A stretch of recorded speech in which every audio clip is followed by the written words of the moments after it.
Russia-China relations of comprehensive cooperation and strategic partnership are very important. We have our dialogue at the highest level. The leaders' diplomacy, as our Chinese friends say. Xi Jinping, the PRC president, visited Moscow to take part in Victory Day celebration, and then Putin paid a return visit to mark the end of the Second World War. To mark 80 years of victory over German Nazism and Japanese militarism, we shared this anniversary. Our two countries played a decisive role in these victories. Today, Moscow and Beijing form a diplomatic tandem which guarantees global stability in a multipolar world order. I believe that our compatriots will appreciate the ability to travel, to benefit from visa-free travel to China. We are developing our partnership ties with Pyongyang, considering that our two countries signed a treaty in the summer of 2024, and we are sincerely grateful to our North Korean friends for helping us liberate the Kursk region from Ukrainian fighters. We believe that our relations enjoy positive momentum in various domains, and we welcome that. We also work together within the United Nations. There are great opportunities in connection with the Treaty on the Comprehensive Cooperation and Strategic Partnership with Iran. We're developing our relations with Turkey and with other countries. So far, Russia has been focusing on the Eurasian continent. We have a number of flagship initiatives to create the Greater Eurasian Partnership as a space of security and cooperation. We are working together with our Belarusian allies on a charter on diversity and multipolarity in the 21st century, and I hope that all the interested countries of the continent we share will join this document. We are working with our African friends to follow up on the decisions of Russia-Africa summits in 2019-2023. Next week, we will have the second ministerial conference of the Russia-Africa Cooperation Forum, and we will be preparing the next Russia-Africa Summit for 2026. We are also seeking to step up our cooperation with Latin American and Caribbean countries. Brazil is our strategic partner in the region and in the world. We are working together in BRICS. We have a treaty on strategic cooperation with Venezuela. We reaffirmed our strategic cooperation with Nicaragua, which recognized Donetsk and Lugansk republics, Zaporozhye and Kherson regions as being integral parts of Russia. We have been also proactive in our multilateral diplomacy, including as part of the group of friends to defend the UN Charter, which we created within the United Nations. We want the provisions set forth by the UN Charter to be fulfilled, considering the complementary nature and in an inclusive manner. BRICS has been at the center of the decision-making process. This is becoming an increasingly prominent group, which reflects the diversity of today's world. The Brazilian chairmanship followed up on many of the initiatives which were launched during the Kazan summit in autumn 2024 under Russia's chairmanship, including cross-border payment systems, reinsurance infrastructure, and grain stock exchange and other initiatives. There is the SCO as well, one of the pillars in the emerging world order and a major element of the equal and indivisible security architecture for Eurasia that we want. At the September summit in China, there were important decisions this year. As I've already said, is marked by 8 years of victory, and we're doing everything possible to make sure that we mark these events the best way. We had in May of 2025 celebrations, and we're stepping up our efforts to oppose any attempts to rewrite the outcomes of the Second World War, including the verdicts of the Nuremberg trials. Every year, Russia submits a resolution to the UN General Assembly on combating the glorification of Nazism, and it has been approved this year as well.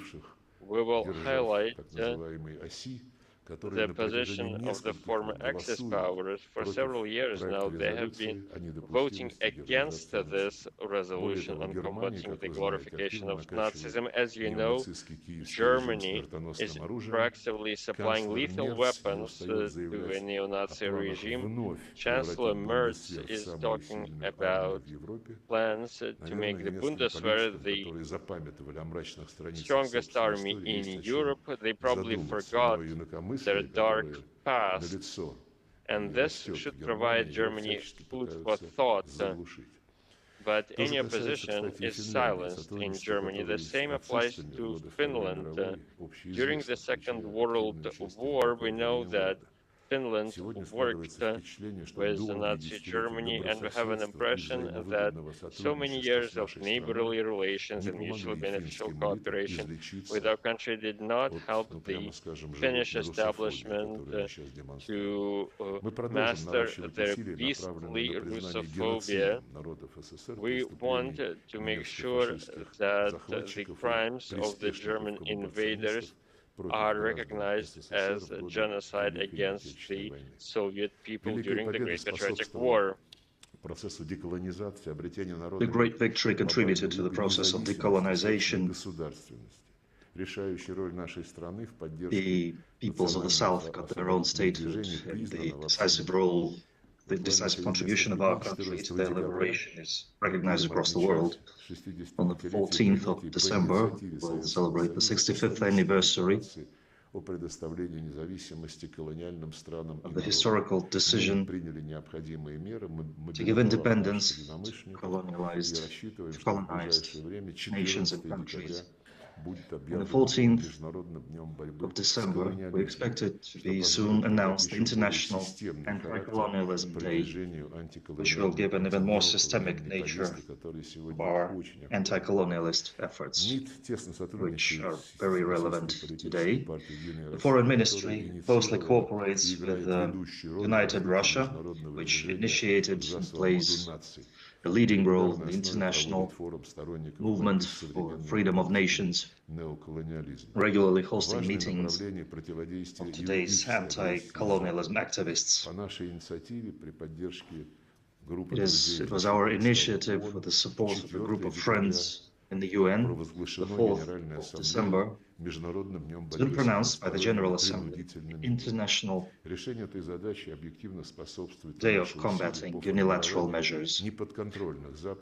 Our efforts to shape institutions, logistics and financial institutions uncontrollable by the West, with all the turbulence of the international arena, we make great efforts to unite the international community in fighting trans-border challenges and threats. In October, in Hanoi, a UN Convention against cyber crime was signed, the first universal international treaty on preventing the use of international technologies in malicious deeds. Countering any forms of discrimination is also one of our priorities. We keep working on consolidating a multi-confessional, multinational Russian world, protecting the positions of the Russian language and cultural legacy of our country. We pay special attention to implementing our President's decree on providing humanitarian support to individuals who share the traditional Russian spiritual values. And we have received invaluable support from representatives of traditional Russian confessions. We also use the potential of cultural diplomacy. This year, Russia successfully hosted the first international song contest Intervision, aimed at bringing up young people in the spirit of previous generations. We work with our international partners to make this competition, the song contest, annual. Of course, we pay great attention to intermunicipal cooperation. We do presentations of Russian regions on the venue of the Foreign Minister of the Russian Federation, and these presentations enjoy great popularity among country ambassadors. We also developed the practice of holding interregional forums with a whole number of states, mostly our partners in the CIS and other blocs. Dear colleagues, the international policy approved by the President is strategic and long-term and aims to realize large-scale state goals. It's important that in today's pivotal moment of global development, our initiatives are supported by leading political powers of the country and enjoy understanding among citizens. This gives our efforts stability and boosts our country's authority, reputation in the world. In conclusion, once again, I'd like to emphasize our commitment to joining our efforts with lawmakers and the Federation Council in boosting the positions of the Russian Federation as one of the biggest states in the world, Eurasia, and one of the centers of the emerging world order. Thank you, Minister Lavrov, for a very rich presentation, highly professional as usual.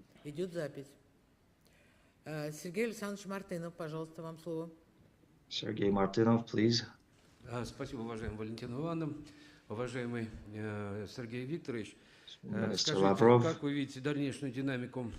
how do you see the further dynamic of our relations with Europe and the USA? Shall we expect any improvement in the negotiations process and the lifting of sanctions in the near future?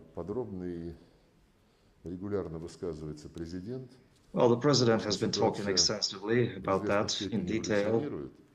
Of course, the situation has evolved somewhat, but in general, the trend is the same. The West is not united, and we see this in the events of the last few days, when Trump, in one of his interviews, evaluated Europe's actions to hold back the agreements that could have actually been achieved on the Ukrainian track, eliminating the root causes that are the main obstacles on this way. But Europe has been holding back this process, instigating the so-called Ukrainian leader, encouraging him to fight till the last Ukrainian. The thing is, they're short of money. And right now, this ideological agenda is being influenced by money concerns, because there's no other way for them other than rip off the Russian Federation and take, in violation of all international laws, to take our gold reserves. They have no other sources of financing this war.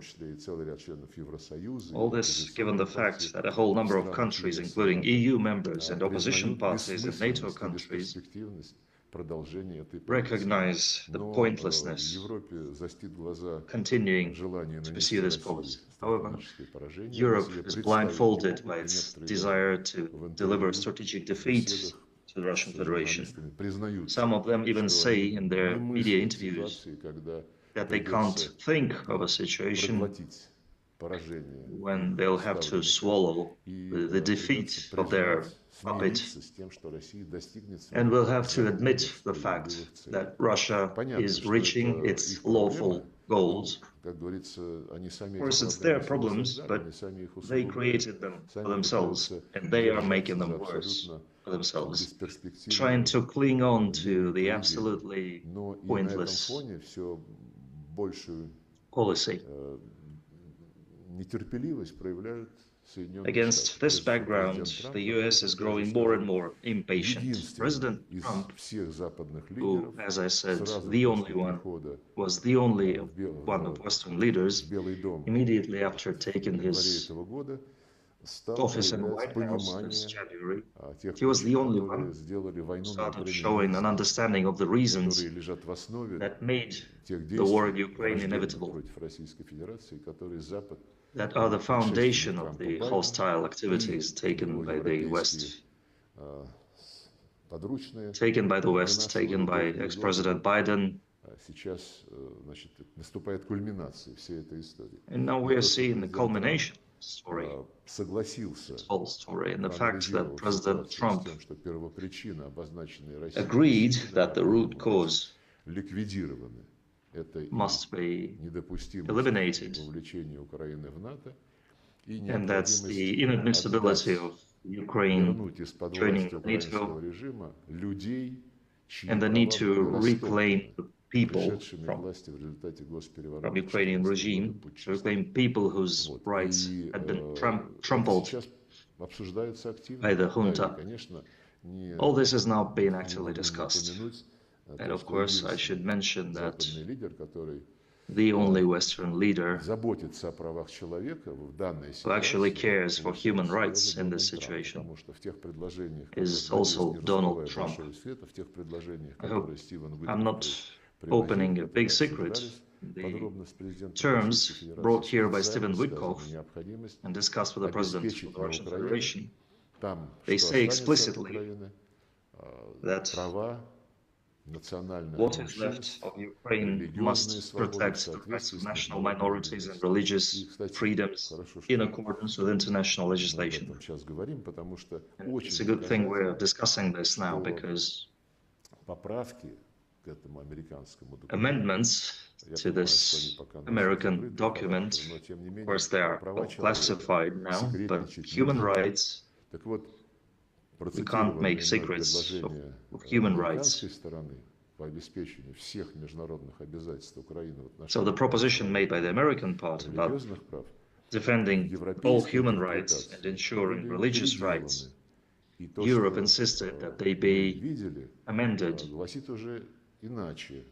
And their version says differently. The European version calls for Ukraine stick to the rights to minorities and religious freedoms exercised in the European Union. Feel the difference, you see? This arrogance, this holier-than-thou attitude of Europe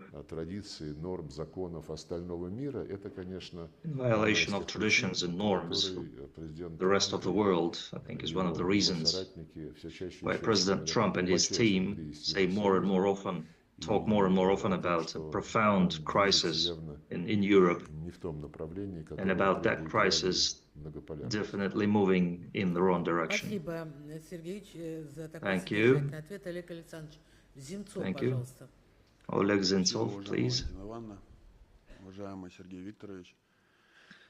Minister Lavrov, currently a more fair world order is being formed and developed, where voices of developing countries sound louder and louder, while the Western-centric world policy is becoming a thing of the past.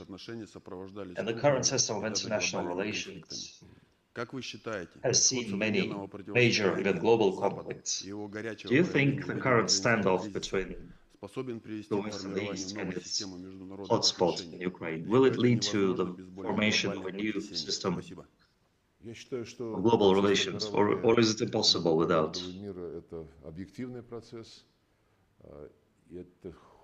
global phenomena? I think it's an objective process. It's the progress of history, it's the result of economic development. You see, when decades ago, soon after World War II, especially after the end of the Cold War, when the West was touting ideals of globalization, in the spirit of Fukuyama's end of history, they were saying that only liberal values will be commonly accepted across the world, and there will be no competition and no alternative to that across the world. And those instruments of globalization were touted and pushed forward across the world, not as just Western standards, but as global human values. I don't know who exactly that was, but 20 or 30 years ago, someone said, a Washington official said that dollar is not American property. It's a common good that oils the gears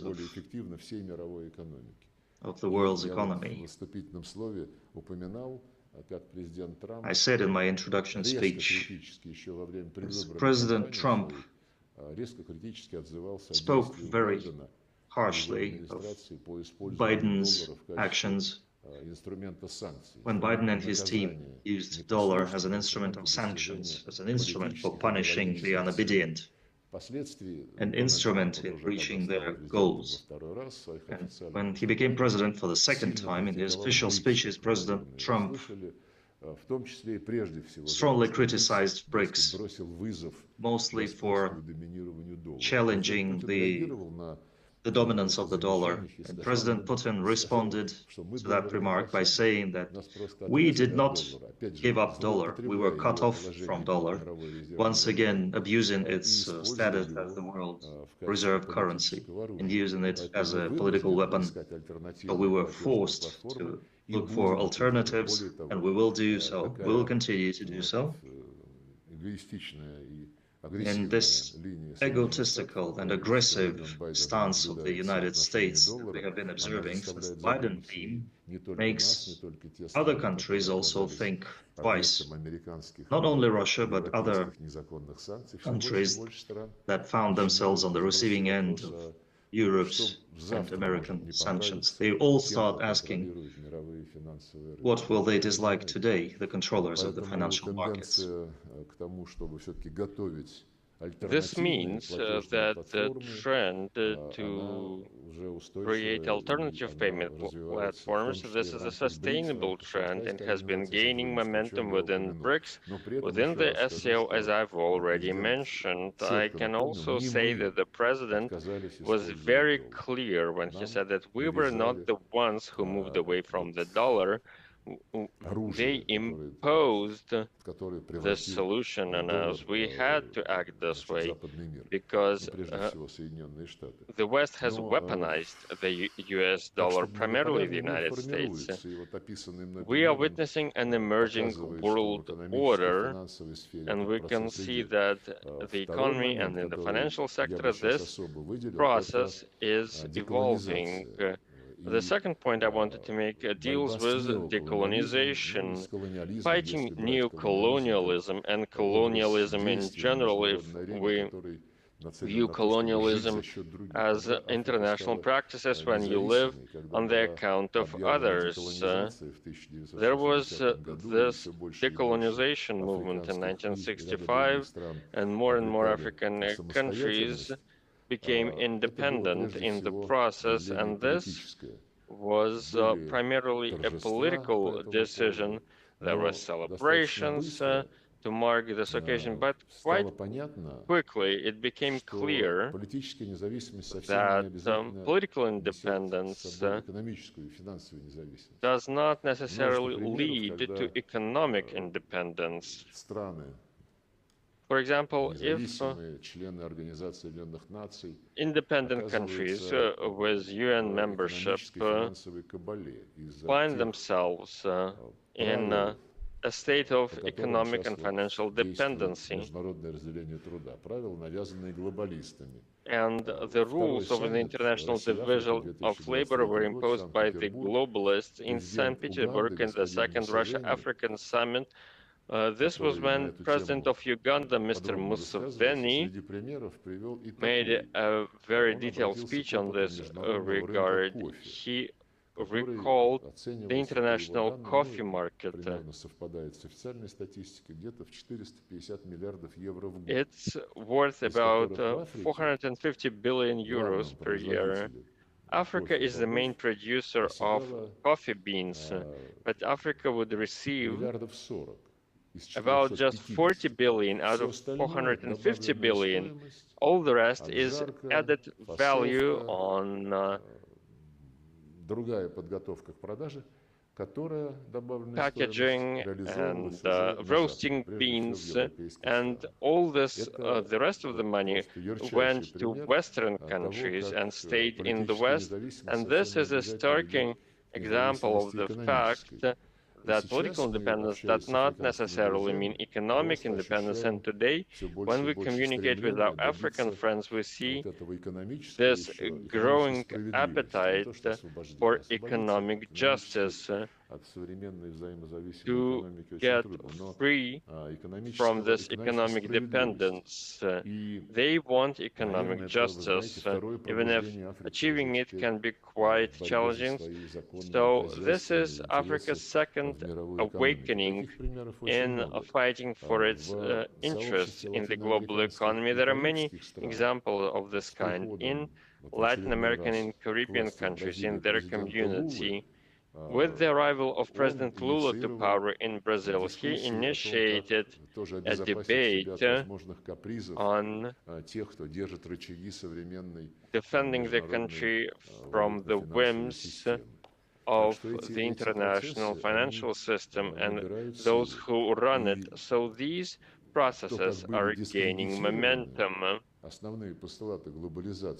And the main tenets of globalization have been discredited, and we can all see this. We all know this. Principles like fair competition, private property, the presumption of innocence, and many other principles have been trampled upon when someone had to punish the Russian Federation. But for what?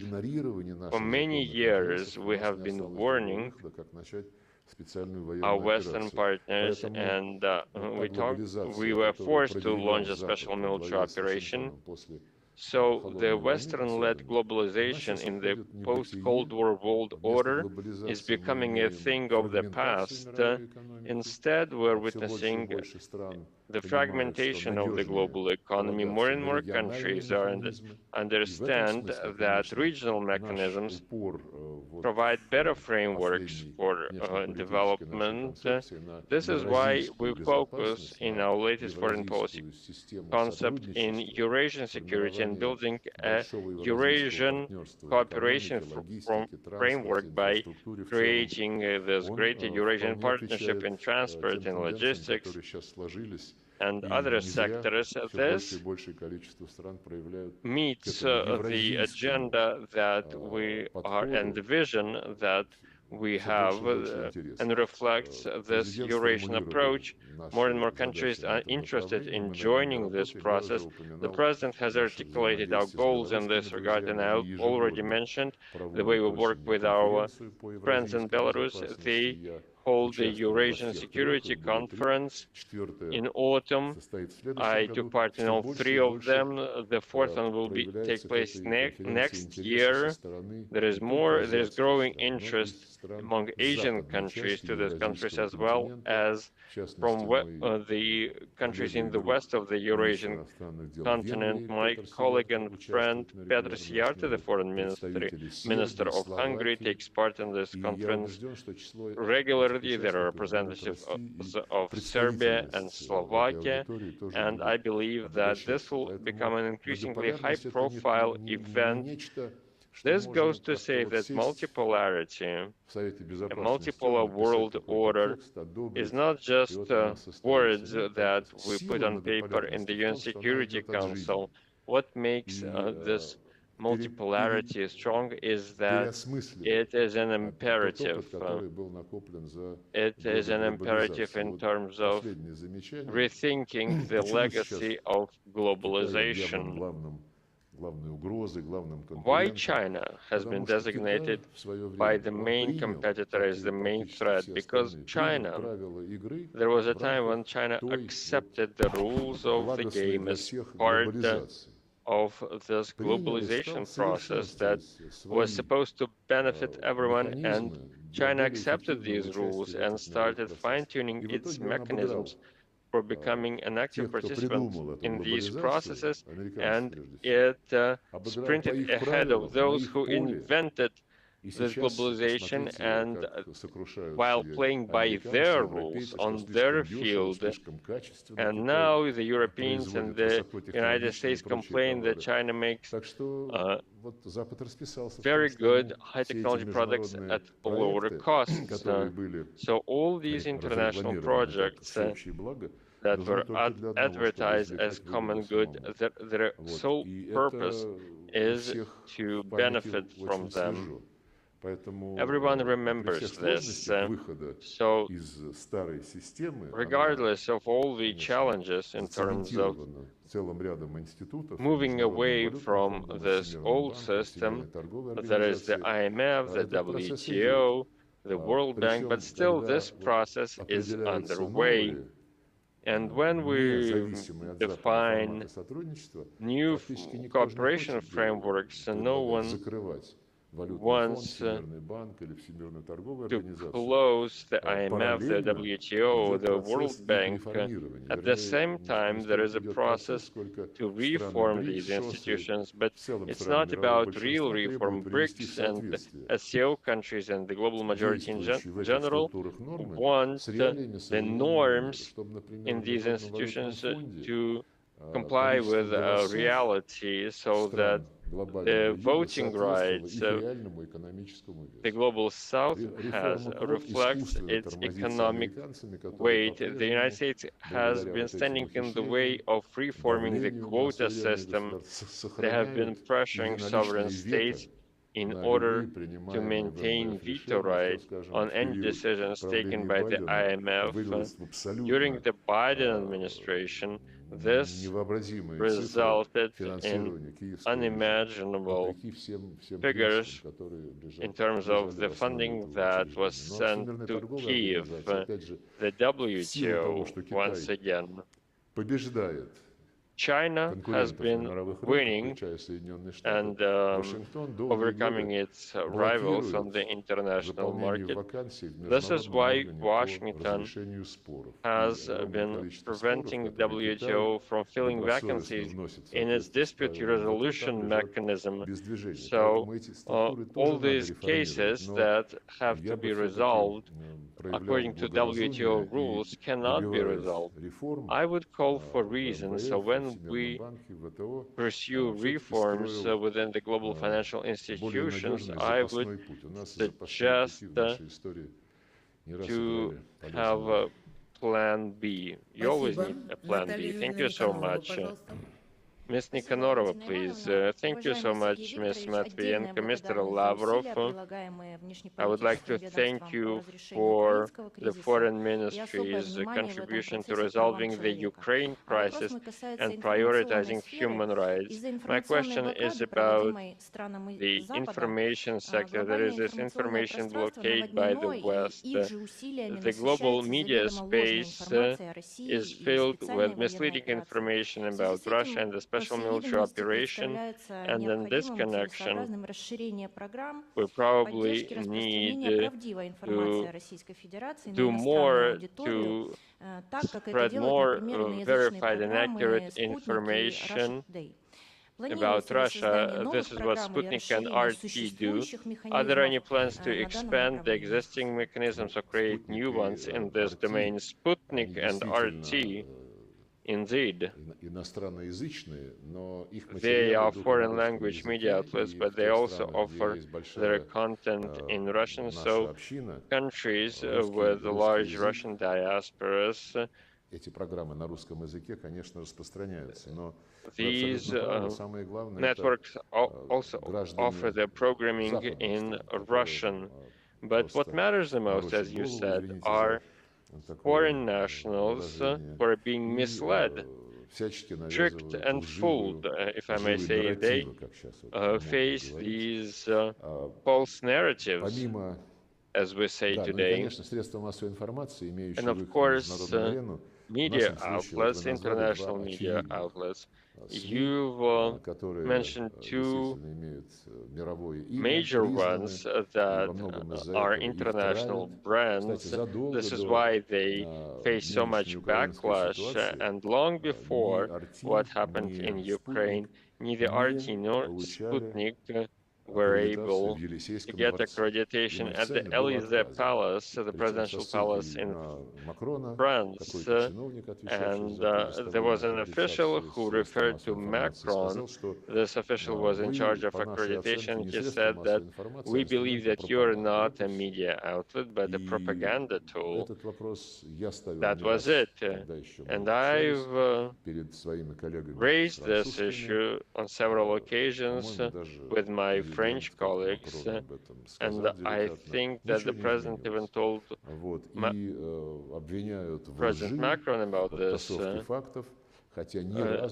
We're being accused of distorting facts without ever providing any evidence to back these claims.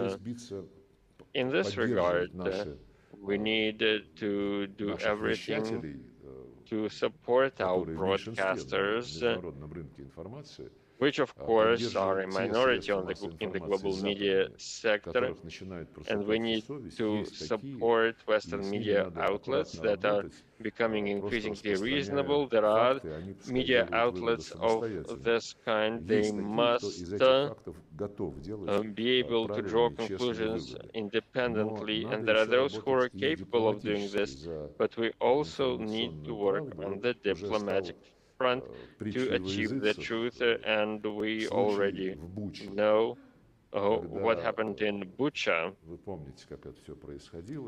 And the proverbial case of Bucha, you know how it happened when, as a gesture of goodwill, President remembered this recently, to push forward agreements that had been proposed by the Ukrainians, but the Ukrainians were banned by Boris Johnson from continuing the negotiations in 2022. And when there was still hope that an agreement could be achieved, as a gesture of goodwill, we pulled our troops from the suburbs of Kiev in Bucha. For 2 days, the mayor of the city was talking on TV that they are back in their homes again. And then 3 days later, BBC reporters were there on the central streets, the center of Bucha. They filmed dead bodies that obviously had been lying there for 3 days, really, and nobody had seen them but the BBC. And then there was the new wave of sanctions, accusations of atrocities, and ever since, For 4 years, we've been trying to find the truth. I said several times that in the UN Security Council, looking Secretary General Guterres in the eyes, I asked him to at least give me the list of people whose bodies were found by the BBC film crew there, who miraculously found themselves there on that day. We wrote official letters to the European Commissioner on Human Rights, and there's an establishment there especially created for Ukraine, but we didn't get any answer. And when Guterres' press secretary was asked, he said they were all for human rights, they were all for transparency, but sometimes they cannot disclose information because there are human lives at stake. Well, this is ridiculous. And of course, we will continue demanding from the UN to stop playing unfairly, to stop Ukrainizing the Secretariat, where the leading positions have been privateered by the West, and the NATO and the European Union, all the key positions. Of course, Russia has the Deputy Secretary General on combating terrorism. China has Deputy Secretary General on matters of social and economic development. But political matters, peacekeeping matters, humanitarian matters across the world, matters of ensuring security within the UN, I mean, all mechanisms that actually determine the activities of the Secretariat and budgets, they are all in the hands of the West. And they've been abusing it more and more. We have been talking about this, and we have to think about the future of the United Nations so that, God forbid, it doesn't go the path of the OSCE. So I absolutely agree with you. Support of mass media, defending the truth, and pushing inconvenient questions on international platforms would add to that parliamentary diplomacy. It's a very important instrument. There's also Maxim Grigoriev.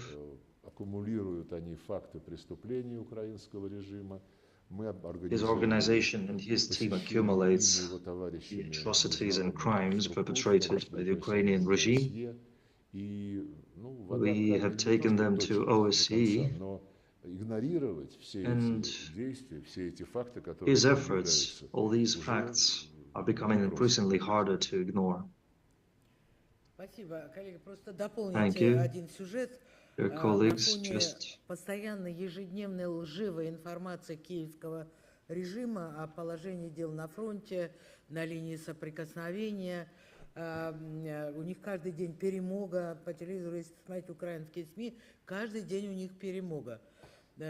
И Владимир Владимирович тогда открыто предложил всем средствам информации, в том числе западным: коллеги, мы приглашаем вас на линию фронта, чтобы увидеть, что вооруженная часть украинской армии находится в окружении, предлагаем им выйти, чтобы не допустить их гибели и так далее, и пригласил всех журналистов приехать. Мы пообещали, мы создадим условия безопасности. Приезжайте, чтобы увидеть своими глазами.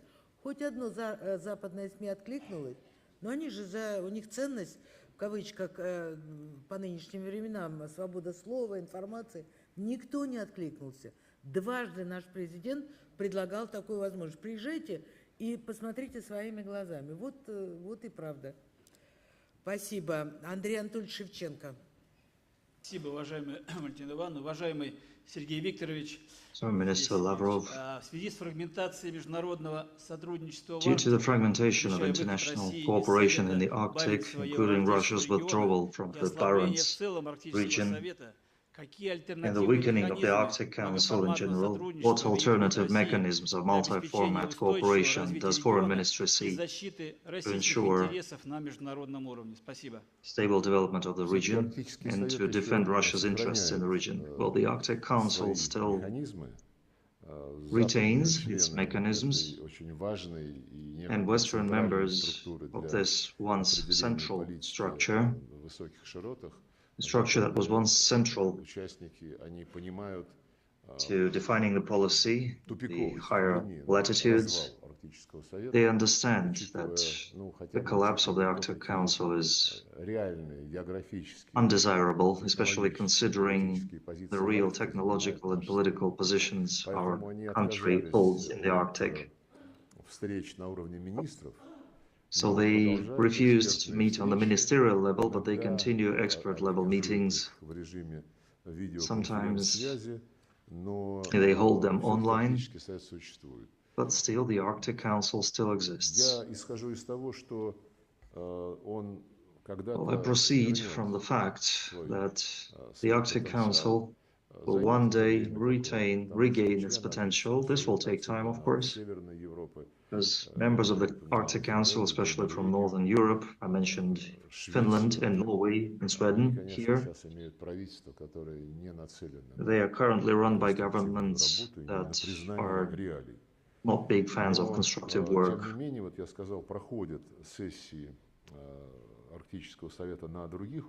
But still, sessions of the Arctic Council on other levels are taking place. In the 14th session took place in May 2025, and they passed a statement that confirmed the general position that the Arctic Council is the key venue for multilateral cooperation in the Arctic region, in the transpolar region, and there must be a common vector towards ensuring peace and security and creating favorable conditions for work. Regardless of what is happening in the Arctic Council, we are in favor of it persisting, but for it to function as efficiently as possible, we need to remove this Ukrainization of agenda in this structure as well. In the meanwhile, of course, we continue exploring the region, high latitudes, and the North Sea route. We cooperate with our strategic partners such as China and India, regardless of any plans entertained by the Arctic Council. We have our sovereignty over the North Sea route, and we actively explore it with the help of friendly states, the participation of friendly states. There's a structure that appeared in parallel with the Arctic Council. There's also a non-governmental organization, cooperation of northern regions and countries.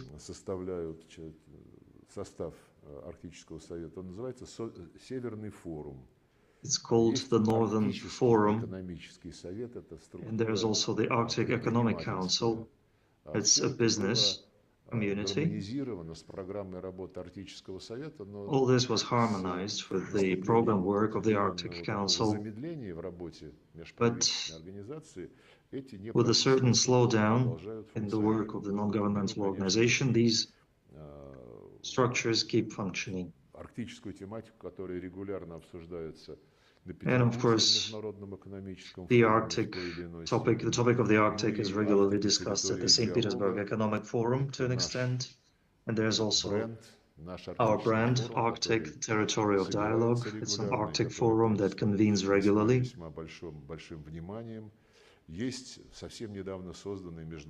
And there's the recently created International Forum Arctic, the present and future, named after Artur Chilingarov. So non-governmental formats also develop actively, and I think this is very useful, especially considering that we encourage the role of regions in international connections and establishing ties with adjacent regions. I think these connections they give birth to projects, real-life projects. And all these formats that I mentioned here, they must be coordinated to avoid duplication, to ensure consistency. So this is very real, and we do this together with our relevant authorities in charge of the Arctic cooperation. Thank you. Unfortunately, we have to end the Q&A session. Сергею Викторовичу попросим убедительно его ответить каждому сенатору. Нет возражений? Евгения Юрьевна Уваркина, пожалуйста. Спасибо, уважаемая Валентина Ивановна. Уважаемый Сергей Викторович, хочу поблагодарить вас за мудрую системную политику Minister Lavrov. Thank you for your policy of forming a multipolar world policy. The reality of multipolar world and decreasing Russia's dependence on Western states and improving its access to international markets. What are the priorities? They are the priorities of Russia's international policy. What other tasks remain in these directions? Well, that's a very broad question. I'll try to be brief, but to be brief, I'll have to admit that this is not the jurisdiction, not so much the jurisdiction of the Foreign Ministry. It's an all-Russian issue, and we have a whole number of mechanisms, intergovernmental commissions on all key tracks. Recently, we had this Council on National Projects and Strategic Development.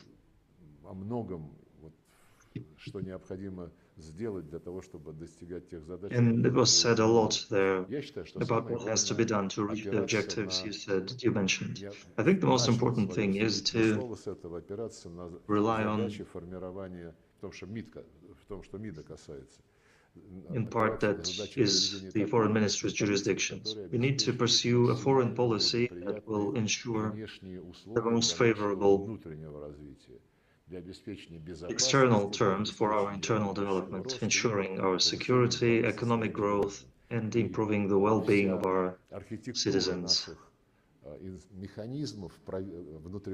And the whole architecture of our mechanisms is aimed at achieving these goals. It's just everybody should work in unison, in harmony, giving priority to state interests. Thank you very much, Minister Lavrov. I'm at a loss for words, but this was a brilliant speech. Take a seat, please. Выступающий, пожалуйста, Андрей Владимирович Яцкин. Спасибо, Валентина Ивановна. Уважаемый Сергей Викторович, благодарю за ваше обстоятельное выступление. Хотел проинформировать, что на прошлой неделе состоялся визит парламентской делегации Совета Федерации в Социалистическую Республику Вьетнам. Благодарю коллег из Министерства иностранных дел, в частности заместителя министра Андрея Руденко, посла России в Ханое Геннадия Бездетко и всех дипломатических работников за серьезную проработку и качественную организацию этого визита. Визит прошел вовремя и своевременен был. Хотелось бы сказать, что он прошел в традиционной дружеской обстановке, в конструктивном ключе с вьетнамскими коллегами. Но следует отметить, что, я бы так выразился, борьба за Вьетнам продолжается. И считаем необходимо отметить, что необходимо укрепление и расширение связей по нашим проектам российско-вьетнамским. Обратили внимание на это в ходе встреч с Национальным собранием Вьетнама и с межправительственным